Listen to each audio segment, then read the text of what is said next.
vamos a explicar la teoría pura del derecho de Hans Kelsen. Empezamos viendo las copias de color celeste que ustedes tienen digitalizadas, ¿no? En ella empieza con el título de El derecho como orden coactivo.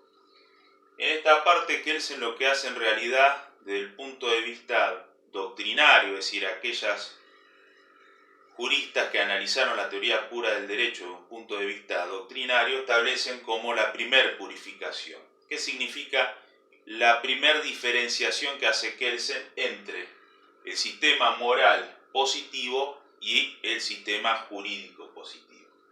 Por lo tanto, primero explica qué es lo que tienen en similar ambos sistemas. Primero, al igual que el derecho, es un orden normativo, hablando del sistema de morales positivos. Y las reglas de los sistemas morales positivos también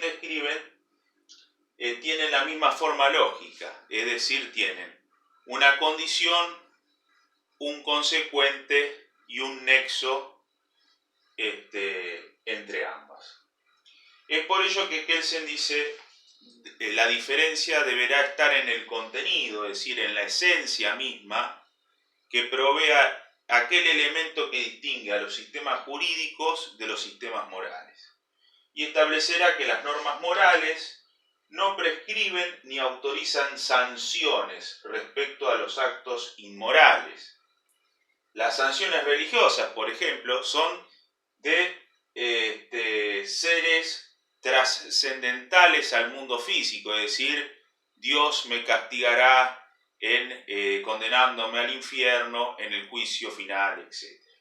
Sin embargo, las normas jurídicas establecerá Kelsen las reglas de derecho, es decir, en las reglas de derecho el consecuente o la consecuencia es un acto coactivo, ¿tá? Es decir, una privación ya sea de la vida, la libertad o de otro valor que pueda ser susceptible de ser llamado sanción.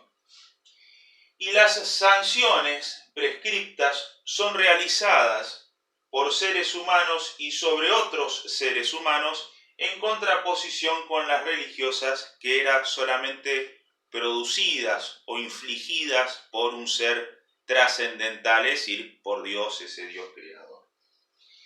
En conclusiones, constituyendo el elemento, la organización humana, es decir, el elemento coactivo, siendo el elemento característico, más específicamente la sanción, constituyendo el elemento de la organización humana, es decir, el elemento esencial de la organización humana desde el punto de vista jurídico.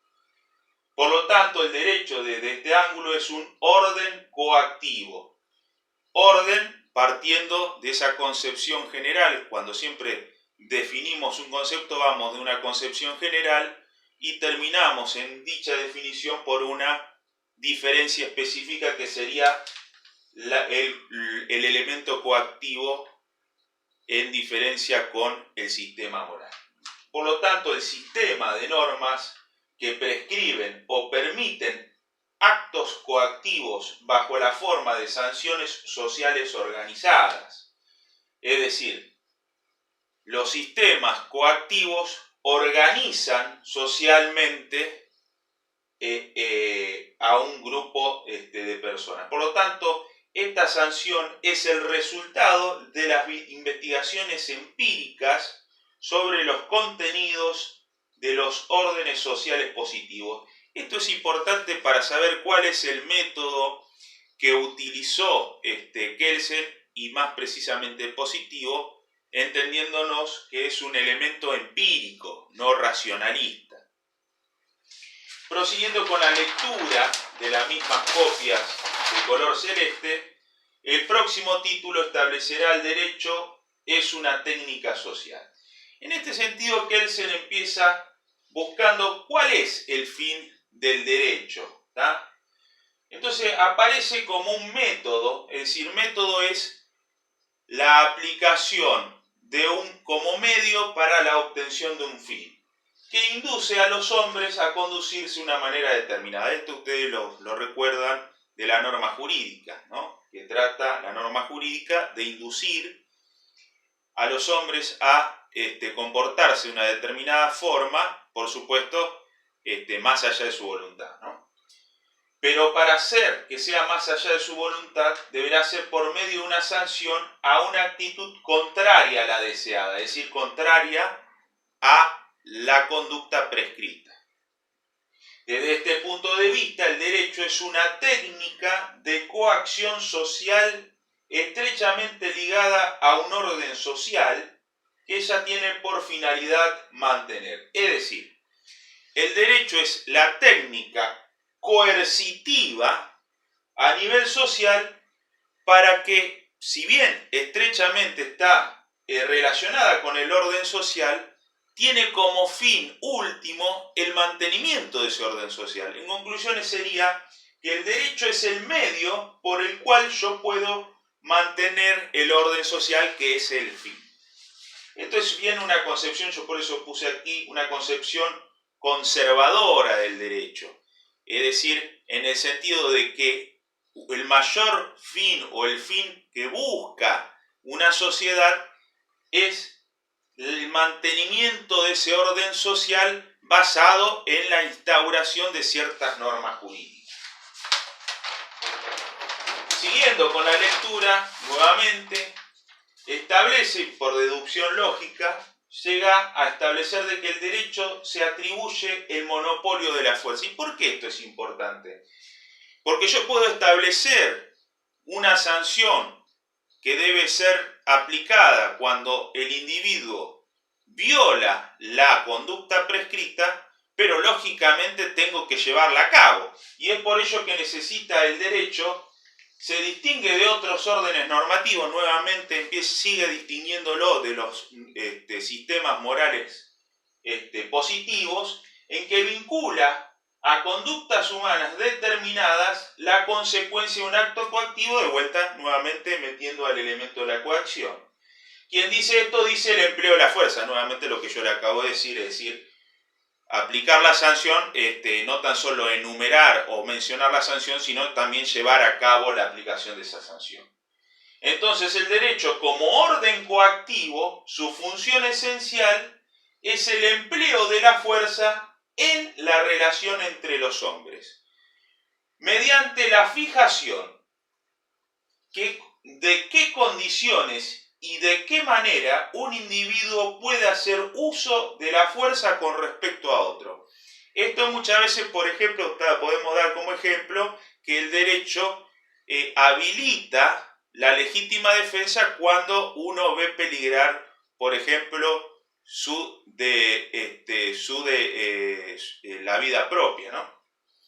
Y fija también la fuerza debe ser empleada por ciertos individuos especialmente autorizados, es decir, establece no tan solo las condiciones o los actos que van a producir la sanción, es decir, la aplicación de la fuerza en nombre del derecho, sino también tiene que autorizar a ciertos individuos, en el caso serían las fuerzas de seguridad, ¿no? Por lo tanto, podemos llegar a la conclusión que todo otro acto coactivo, es decir, todo otro acto coactivo que no sea una sanción jurídica, tiene el carácter de ilícito, es algo lógico, ¿no? Ahora, ¿a qué llegamos a esta conclusión? Que todos aquellos actos que no estén contemplados dentro de este ordenamiento jurídico, podríamos llegar a la definición que nosotros ya sabemos de monismo jurídico, que es típica del positivismo. Como conclusión final de este título, la función esencial del derecho es la de establecer un monopolio de la fuerza en favor de las diversas comunidades jurídicas. ¿Tá? Entonces, llegamos primero a diferenciar el sistema moral positivo del sistema jurídico positivo en el elemento central de la coacción que está en el jurídico y no está en el moral. Ese elemento coercitivo, por medio de una definición del orden jurídico, establezco de que es un orden activo, porque basado en una generalidad que es el orden y en una diferencia específica que es el elemento coactivo. Ese orden coactivo de nada serviría enumerar una sanción si la sanción no puede ser aplicada. Es por ello que deviene en que el derecho tiene que tener el monopolio de la fuerza para poder aplicar y poder ejecutar la sanción prescrita una vez que fuera violada la conducta, valga la redundancia, prescrita por el ordenamiento jurídico. Siguiendo la lectura de la misma ficha de color celeste, establece acá elementos jurídicamente indiferentes contenidos en las normas jurídicas.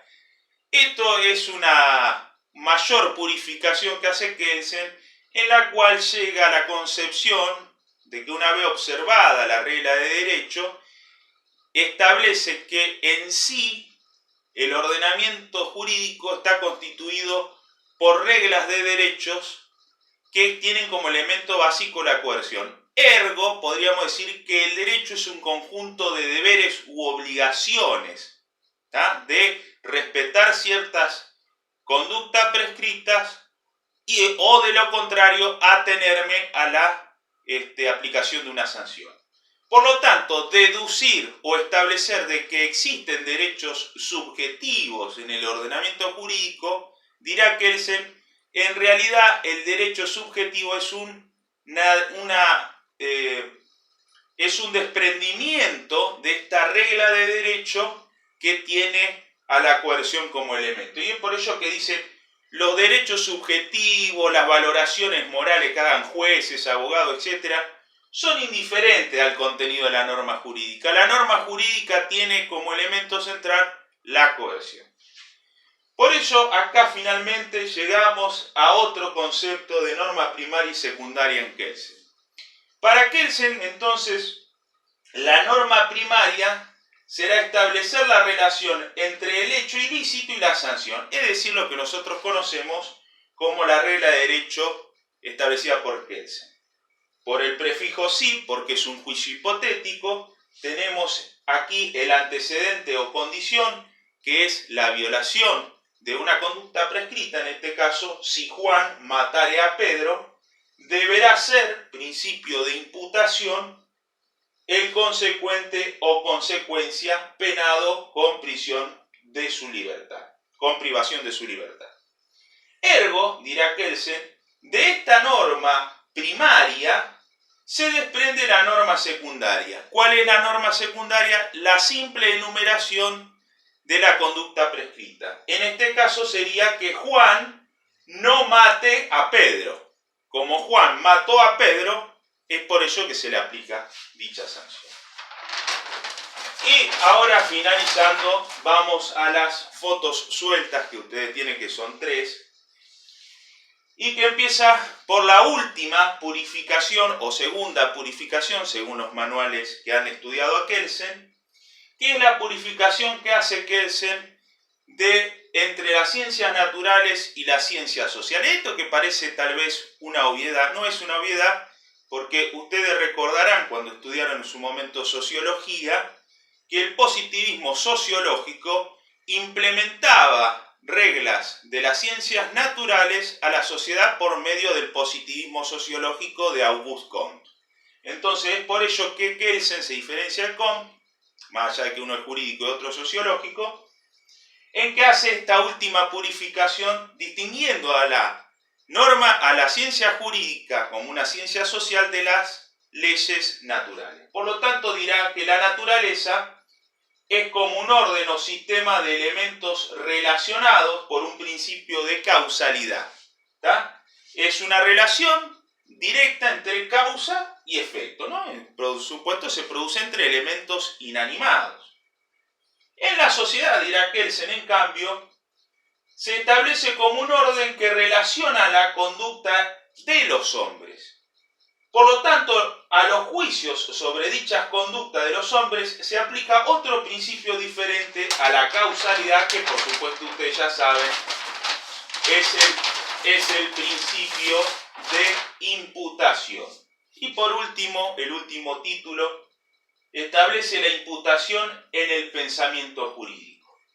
En la ciencia jurídica formula la regla de derecho, que nuevamente, como dijimos, es un juicio hipotético con un antecedente o consecuencia, el nexo del principio de imputación y la consecuente, que es la sanción o acto coactivo. La similitud entre ambos principios, estamos hablando entre las ciencias naturales y sociales, es que ambos relacionan dos hechos, es decir, uno es causa y efecto en las ciencias naturales y en las ciencias sociales condición y consecuencia. Pero ¿cuál va a ser la diferencia? Que en la ley natural hay una relación de causa-efecto, pero sin embargo el crimen no es la causa de la sanción y la sanción no es el efecto del acto ilícito. Es por ello que Kelsen va a decir, en realidad la relación entre los hechos en una regla de derecho resulta de que una norma que prescribe o autoriza una conducta determinada, es decir, la relación es por la imputación que hace una norma a dicho acto. Por lo tanto, ese sentido que da a uno o muchos actos que los hombres han cumplido en el espacio y en el tiempo. Es decir, las normas imputan a determinados actos ciertas sanciones justamente por la investigación o el devenir histórico o sociológico en el transcurso de la evolución de la humanidad. Por lo tanto, este principio llamaremos de imputación, puesto que la sanción es imputada a un acto ilícito. Bueno, con esto hemos terminado esta parte de Kelsen. Espero no haberlo agobiado. Hasta la próxima.